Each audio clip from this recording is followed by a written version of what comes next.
একদিন নবী সাল্লাল্লাহু আলাইহি ওয়াসাল্লামের সামনে উমর রাদিয়াল্লাহু আনহু বসে আছেন। কে বসে আছেন? উমর রাদিয়াল্লাহু আনহু নাম তো জানেন, ইসলামের দ্বিতীয় খলিফা। তো তিনি ইহুদিদের কাছ থেকে ছোট্ট একটা তাওরাতের একটা পৃষ্ঠা তিনি পেয়েছিলেন, এমনি পড়ার জন্য, জাস্ট দেখার জন্য তিনি বের করে একটু পড়ছেন।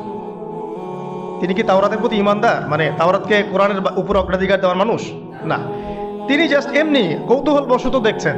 দেখে নবীজিকে বলছেন যে তাওরাতে কিছু সুন্দর কথা আছে ইয়া রাসূলুল্লাহ। এই কথা বা এই স্টেটমেন্ট শোনার সাথে সাথে নবী সাল্লাল্লাহু আলাইহি ওয়াসাল্লামের চোখ মুখ রাগে লাল হয়ে গেল। হাদিসটা মিশকাতে আছে। রাগে লাল হয়ে নবী সাল্লাল্লাহু আলাইহি ওয়াসাল্লাম বলছেন যে ইয়া ওমর, হে ওমর, তুমি আমার সামনে তাওরাত পড়ছো? জেনে রাখো, লাউ কানা মূসা হাইয়ান, যদি মূসা আলাইহিস সালাম এখন জীবিত থাকতো,